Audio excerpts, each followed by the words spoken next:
আকাশবাণী কলকাতা। স্থানীয় সংবাদ পড়ছে প্রিয়া বিশ্বকর্মা।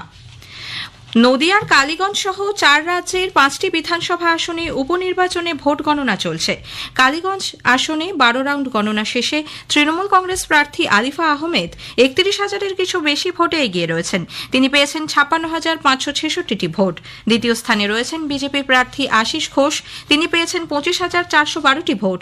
বাম সমর্থিত কংগ্রেস প্রার্থী কাবিল উদ্দিন শেখ 19,102টি ভোট পেয়ে তৃতীয় স্থানে রয়েছেন। এদিকে উপনির্বাচনে ভোট গণনার সময় কলকাতায় মুখ্য নির্বাচনী আধিকারিকের দপ্তরের ডেটা সেন্টারে আগুন লাগে। তড়িঘড়ি সব কর্মীরা নিরাপদে সেখান থেকে বেরিয়ে আসেন। বিজেপি বিধায়ক অশোক লাহিড়ীর বক্তব্য কার্যবিবরণী থেকে বাদ দেওয়ার সিদ্ধান্তের প্রতিবাদে বিধানসভার অধিবেশন আজ উত্তপ্ত হয়ে ওঠে। সাসপেন্ড করা হয়েছে বিজেপি বিধায়ক অগ্নিমিত্রা পল, শঙ্কর ঘোষ, মনোজ ওরাও এবং দীপক বর্মনকে। সভার প্রথমার্ধে পয়েন্ট অফ অর্ডারে বিধায়ক অশোক লাহিড়ী জানান, আপত্তিকর কিছু না থাকা সত্ত্বেও গত শুক্রবার তাঁর বক্তব্যকে বিধানসভার রেকর্ড থেকে বাদ দেওয়া হয়েছে। এই সিদ্ধান্তে বিধানসভার মর্যাদাহানি হয়েছে বলে ক্ষোভ প্রকাশ করেন তিনি।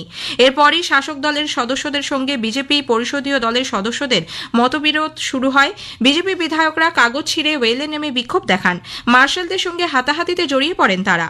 ধস্তাধস্তিতে দলের মুখ্য সচেতক শঙ্কর ঘোষের চশমা ও ঘড়ি ভেঙে যায়। এরপরই অধ্যক্ষ 4 বিজেপি বিধায়ককে সাসপেন্ড করেন।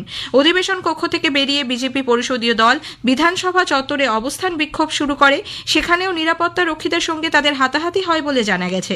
এদিকে বিরোধী দলনেতা শুভেন্দু অধিকারী দাবি করেছেন, ওই 4 বিধায়কের সঙ্গে মিহির গোস্বামীকেও সাসপেন্ড করা হয়েছে, যদিও বিধানসভার রেকর্ডে তার কোনো উল্লেখ নেই। বিজেপি পরিষদীয় দল বিধানসভার আগামী অধিবেশনে অধ্যক্ষের বিরুদ্ধে অনাস্থা প্রস্তাব আনবে। বিরোধী দলনেতা শুভেন্দু অধিকারী আজ সাংবাদিকদের বলেন, বিধায়কদের সাসপেনশন এবং তাদের নিগ্রহ করার প্রতিবাদে আগামীকাল বিধানসভা চত্বরে বিক্ষোভও দেখাবেন তারা। আজকে আমরা শুক্রবার দিন আমাদের পরিষদীয় দলের চিফ হুইপ অপোজিশন শঙ্কর ঘোষকে 100-র বেশি তৃণমূল বিধায়ক ইনক্লুডিং মন্ত্রীরা একটা শব্দ বলতে দেয়নি আমাদের স্পোর্টস ইউনিভার্সিটির অ্যামেন্ডমেন্ট বিল, প্রাইভেট বিলে।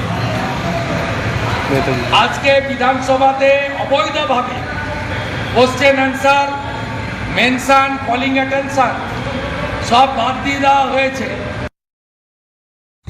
দেশজুড়ে আজ ডক্টর শ্যামাপ্রসাদ মুখার্জির 72তম প্রয়াণ বার্ষিকী আত্মবলিদান দিবস হিসেবে পালিত হচ্ছে। তার প্রতি শ্রদ্ধা নিবেদন করে প্রধানমন্ত্রী নরেন্দ্র মোদী সোশ্যাল মিডিয়ায় এক পোস্টে লিখেছেন, ডক্টর মুখার্জি দেশের অখণ্ডতা অক্ষুণ্ণ রাখার জন্য অসীম সাহসিকতা দেখিয়েছেন। পশ্চিমবঙ্গের জলপাইগুড়িতে বিজেপির দলীয় কার্যালয়ে শ্যামাপ্রসাদ মুখার্জির প্রয়াণ বার্ষিকীতে তার প্রতিকৃতিতে মালা দিয়ে শ্রদ্ধা জানানো হয়। 25শে জুন দেশজুড়ে পালিত হবে সংবিধান হত্যা দিবস। ভারতের শেষ জরুরি অবস্থা ঘোষণা করা হয়েছিল 25শে জুন 1975 থেকে 21শে মার্চ 1977 পর্যন্ত। এই বছর কেন্দ্রীয় সরকার 1975 সালের এই জরুরি অবস্থা ঘোষণাকে সংবিধান হত্যা দিবস হিসেবে পালনের সিদ্ধান্ত নিয়েছে।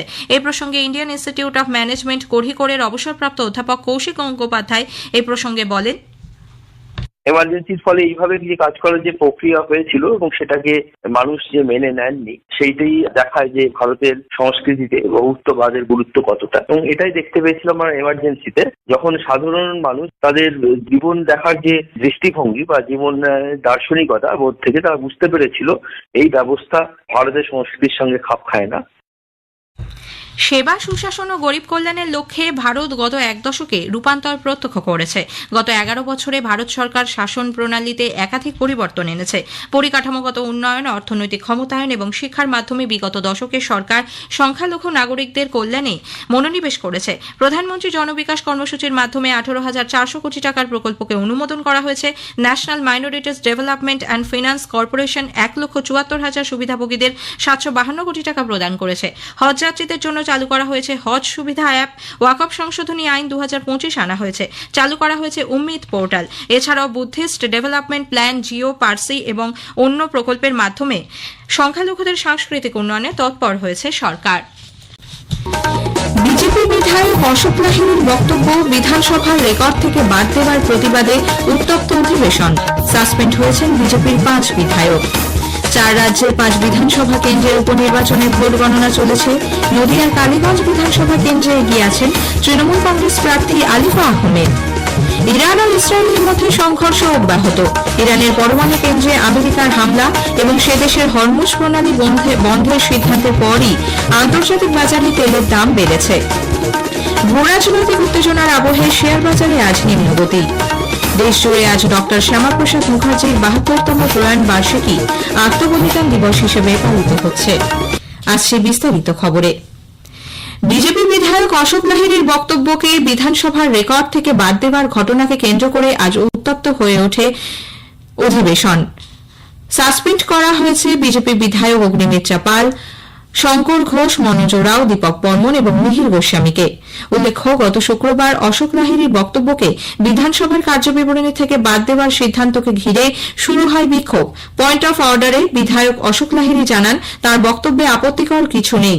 ঘটনায় বিধানসভার মর্যাদাহানি হয়েছে বলে ক্ষোভ প্রকাশ করেন তিনি।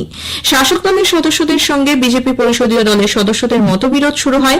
এরপর বিজেপি বিধায়করা কাগজ ছিঁড়ে রেলে নেমে বিক্ষোভ দেখান। সেই সময় অধ্যক্ষ ৫ বিজেপি বিধায়ককে সাসপেন্ড করেন। বিজেপি বিধায়করা বিক্ষোভ দেখালে মার্শালদের সঙ্গে প্রায় হাতাহাতিতে জড়িয়ে পড়েন মনোজ রাও। ধস্তাধস্তিতে দলের মুখ্য সচেতক শঙ্কর ঘোষের চশমা ও ঘড়ি ভেঙে যায়। অধিবেশন কক্ষ থেকে বেরিয়ে বিজেপি পরিষদীয় দল বিধানসভা চত্বরে অবস্থান বিক্ষোভ শুরু করে। সেখানে নিরাপত্তারক্ষীদের সঙ্গে সংঘর্ষের ঘটনাও ঘটেছে বলে খবর। বিরোধী দলনেতা শুভেন্দু অধিকারী বিধানসভায় এসে পুরো বিষয়টি অধ্যক্ষের কাছে অভিযোগ জানান। বিজেপি পরিষদীয় দল অধ্যক্ষের পদত্যাগ দাবি করেছে। পশ্চিমবঙ্গের নদিয়ার কালীগঞ্জ সহ ৪টি রাজ্যের ৫টি বিধানসভা আসনে উপনির্বাচনে ভোট গণনা চলেছে। কালীগঞ্জ আসনে ১০ম রাউন্ড গণনা শেষে তৃণমূল কংগ্রেস প্রার্থী আলিফা আহমেদ ২৬,০০০-এর কিছু বেশি ভোটে এগিয়ে রয়েছেন। তিনি পেয়েছেন ৪৭,০৭৯টি ভোট। দ্বিতীয় স্থানে রয়েছেন বিজেপি প্রার্থী আশিস ঘোষ। তিনি পেয়েছেন ২০,৫৮৫টি ভোট। বাম সমর্থিত কংগ্রেস প্রার্থী কাবিল উদ্দিন শেখ ১৬,৫৬৬টি ভোট পেয়ে তৃতীয় স্থানে রয়েছেন। গুজরাটের কাদি আসনে ১৫ রাউন্ড গণনা শেষে এগিয়ে রয়েছেন বিজেপি প্রার্থী রাজেন্দ্র কুমার দানেশ্বর চাপতা। দ্বিতীয় ও তৃতীয় স্থানে রয়েছেন কংগ্রেস এবং আম আদমি পার্টির প্রার্থীরা। রাজ্যের ফিসাবাদা আসনে প্রায় ১৪,৫০০ ভোটে এগিয়ে আছেন আম আদমি পার্টির প্রার্থী ইটালিয়া গোপাল।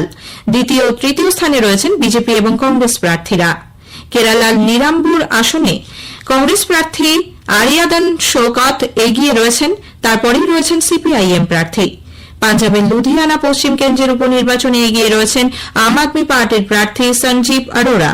কংগ্রেস ও বিজেপি প্রার্থীর একাংশ, তাদের তরফে আইনজীবী অনিন্দ মিত্র ও শামীম আহমেদ আজ বিচারপতি সৌগত ভট্টাচার্যের দৃষ্টি আকর্ষণ করে জানান, সুপ্রিম কোর্টের নির্দেশ অনুযায়ী শুধুমাত্র যোগ্য চাকরিহারা শিক্ষকরাই পরীক্ষায় বসতে পারবেন। পাশাপাশি বয়সে ছাড় দেওয়ার কথাও বলা হয়েছিল, কিন্তু স্কুল সার্ভিস কমিশনের নতুন বিজ্ঞপ্তি অনুসারে অযোগ্য চিহ্নিতরাও পরীক্ষায় বসতে পারবেন বলে তাদের দাবি। বয়সের ছাড়ের বিষয়টিও সুস্পষ্টভাবে উল্লেখ করা হয়নি।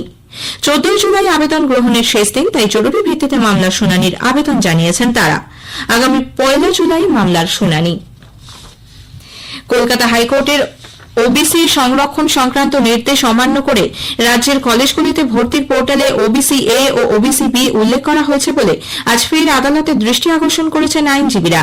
বিচারপতি তপব্রত চক্রবর্তী এবং বিচারপতি ঋতব্রত কুমার মিত্রের ডিভিশন বেঞ্চ আগামীকাল ফের বিষয়টি আদালতের গোচরে আনার নির্দেশ দিয়েছেন।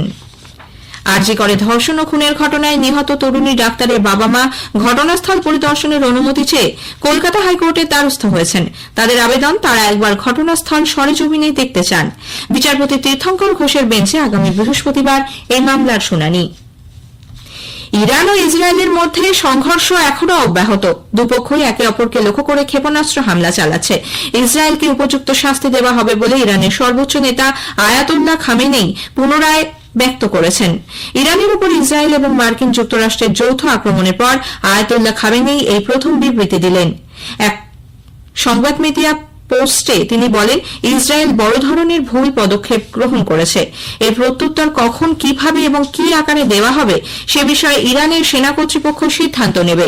ইরানের সংসদ ইতিমধ্যেই হরমুজ প্রণালী বন্ধ করে দেওয়ার সিদ্ধান্ত নিয়েছে। উল্লেখ্য, তেল, গ্যাস সহ বিভিন্ন সামগ্রীর আমদানি রপ্তানিতে অত্যন্ত গুরুত্বপূর্ণ ভূমিকা পালন করে পশ্চিম এশিয়ার এই প্রণালী। ইরানের পরমাণু কেন্দ্রে আমেরিকার হামলা এবং সে দেশের হরমুজ প্রণালী বন্ধ করার সিদ্ধান্তের পরই তেলের দাম এক লাফে অনেকটা বেড়েছে। গত 5 মাসে তেলের দাম এই নিয়ে সর্বোচ্চ হল। ব্রেন্টের দাম 2%-এরও বেশি বেড়ে ব্যারেল প্রতি হয়েছে $79-এরও বেশি। অন্যদিকে WTI এ অপরিশোধিত তেলের দাম 2%-এর বেশি বেড়ে হয়েছে $75-এর কাছাকাছি। ব্রেন্টের অপরিশোধিত তেলের দাম 5% বৃদ্ধি পেয়েছে। ভূ রাজনৈতিক উত্তেজনার আবহে অপরিশোধিত তেলের দাম টানা 3 সপ্তাহ ধরে বৃদ্ধি পেল। এদিকে ভূ রাজনৈতিক উত্তেজনার আবহে দেশের শেয়ার বাজারে আজ শুরুতেই নিম্নগতি। বম্বে শেয়ার বাজারে সূচক সেন্সেক্স 1.02% কমে শেষ খবর পাওয়া পর্যন্ত 81,570 পয়েন্টে রয়েছে।